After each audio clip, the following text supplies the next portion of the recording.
दोस्तों, स्वागत है हमारे YouTube चैनल समृद्धि में। कैसे हैं दोस्तों आप सब? कमेंट बॉक्स में लिख करके ज़रूर बताइएगा।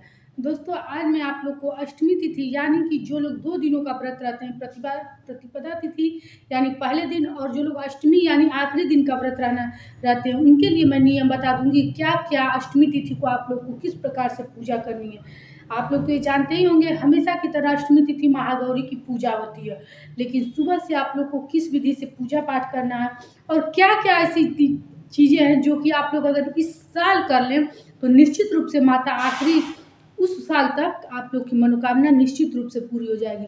जो खुद मैं स्वयं की हूँ दोस्तों, बहुत कुछ माता जी हमको दी हैं और मैंने जिन लोगों को ये चीज़ बताया है उनकी हर मनोकामना पूरी हुई है।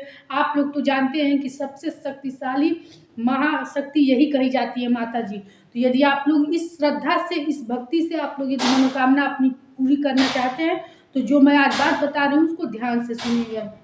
देखिए दोस्तों, उस दिन रोज़ की तरह आप लोग अपने घर में जैसे पूजा पाठ करते हैं, अपना सब कुछ कीजिएगा। सप्तशती का पाठ करते हैं या फिर से चालीसा पढ़ते हैं, आरती करते हैं, जो करते हैं वो सब कुछ कीजिएगा।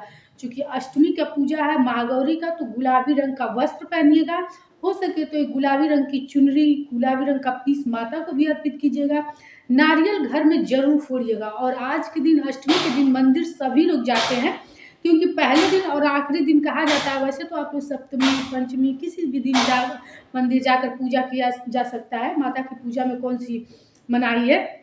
ऐसे में तो आप लोग दिन में जाते होंगे तो कभी आप लोग को टाइम नहीं मिलता होगा कि माता के लोग दर्शन भी कर पाएँ।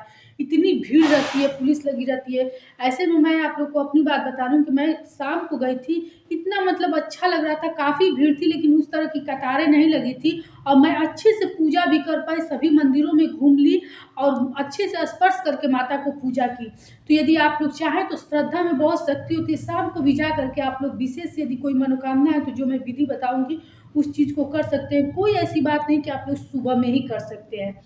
जो लोग अंतिम दिन का मतलब अष्टमी तिथि का पूजा करते हैं, तो अष्टमी तिथि आप लोग को 22 अक्टूबर यानी दिन रविवार को मिल रहा है। तो ऐसे में आप लोग अष्टमी तिथि का व्रत उसी दिन करेंगे और एक नारियल अपने घर भी फोड़िएगा, मंदिर में भी फोड़िएगा।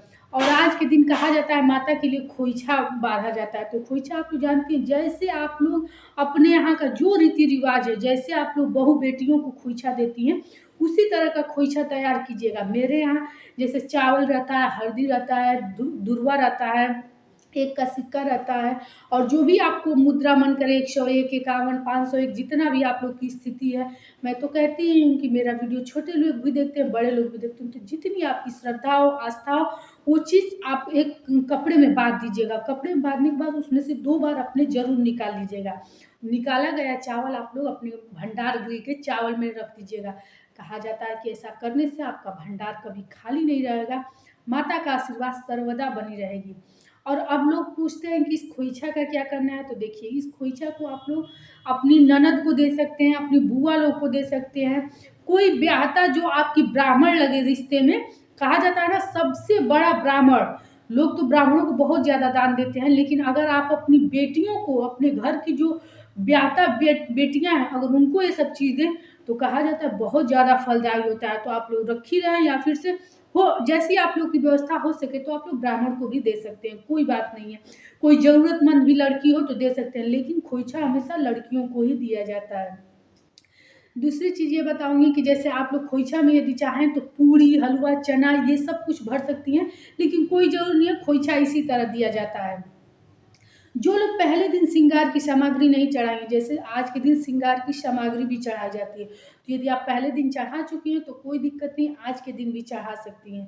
इसमें है कि आप लोग यदि मंदिर ले जाकर चढ़ाती हैं तो क्या होता है कि इतनी भीड़ रहती है कि आप लोग चढ़ा ही नहीं पाएँगी। इसलिए आप स्पर्श करा के अपने घर के मंदिर में ले आकर के माता को चढ़ा कर के तब किसी को दीजिए या फिर से ये चीज़ देने वाली नहीं है, ये खुद आप लोग यूज़ कीजिए।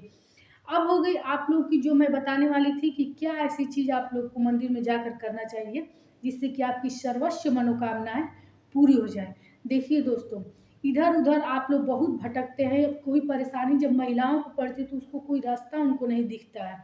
तो अष्टमी के दिन आप लोग एक चीज़ और ज़रूरी बताना चाहती हूँ कि यदि आप लोग जैसे लड़कियाँ खिलाती हैं, तो अष्टमी के दिन भी खिला सकती हैं, जो लोग सिर्फ़ 2 दिन का व्रत रखती हैं, नहीं तो ऐसे तो नवमी के दिन आप लोग खिलाइएगा, सोमवार के दिन आप लोग को नौ कन्या पूजन का नियम है।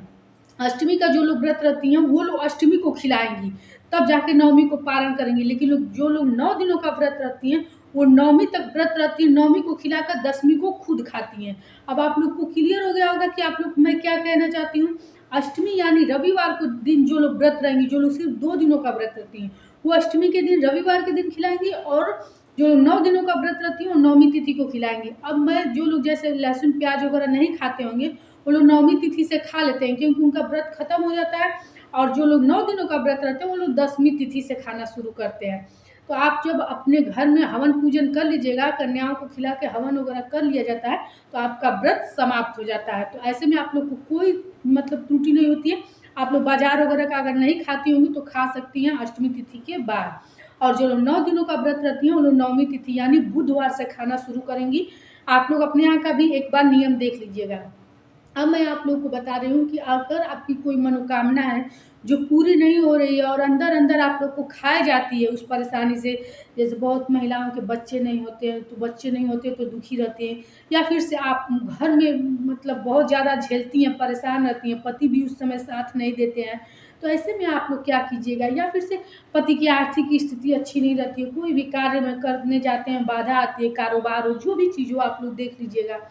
तो ऐसे में आप अपने हाथ में फूल लेकर जाइए, अक्षत, फूल और एक का सिक्का लेकर के। और माता के यहाँ तो बहुत मंदिर में भीड़ रहती है, आप कहीं भी उनके मतलब किसी भी कोने में नीम के पेड़ के नीचे वहाँ रहता है, खड़े हो करके और माता से मनोकामना कीजिए, हे माता यदि मेरी ये चीज़ ये मनोकामना पूरी हो जाएगी तो मैं आपको चुनरी चढ़ाऊंगी, घर में सप्तशती का पाठ कराऊंगी, या फिर से अपने घर में आप पाठ कराना शुरू कर देंगी, मैं 9 दिन का व्रत रहूंगी या फिर 2 दिन का व्रत रहूंगी।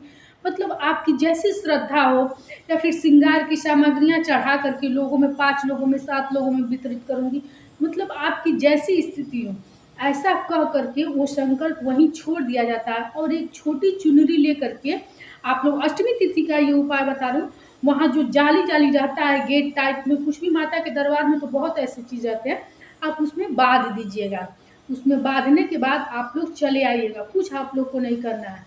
अब निश्चित रूप से माता ये चीज हो जाता है संकल्प युक्त, निश्चित रूप से माता मैंने जिसको जिसको बताया है दोस्तों, इसको आसान मत समझिएगा, उन लोगों का पूरा हुआ। और जब आपका पूरा हो जाए, इसके कुछ नियम भी होते हैं, जब आपकी ये मनोकामना पूरी हो जाएगी तो 9 दिन का व्रत मानिए तो 9 दिन का रहेंगी, अपने घर में सप्तशती का पाठ कराना शुरू करना है तो वो भी करेंगी, जो चीज़ आप मानिए वो चीज़ चढ़ाइएगा।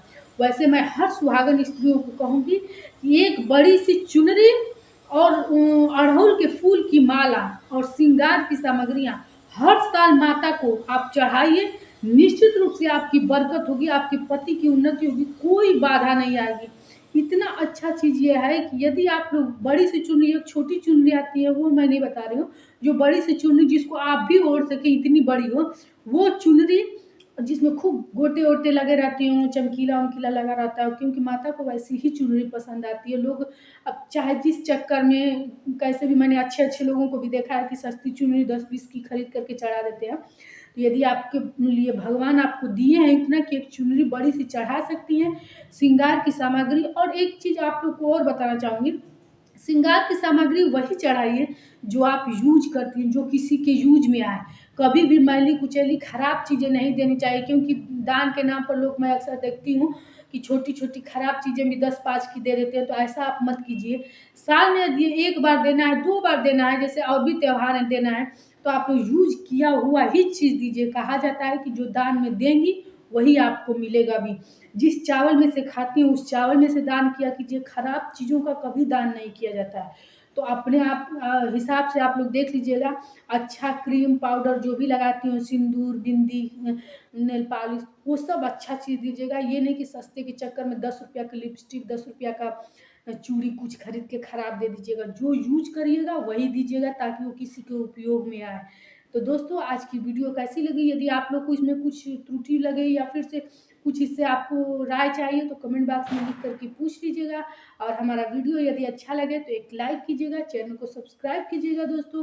फिर मिलेंगे ऐसी एक नई वीडियो के साथ। जय श्री राम।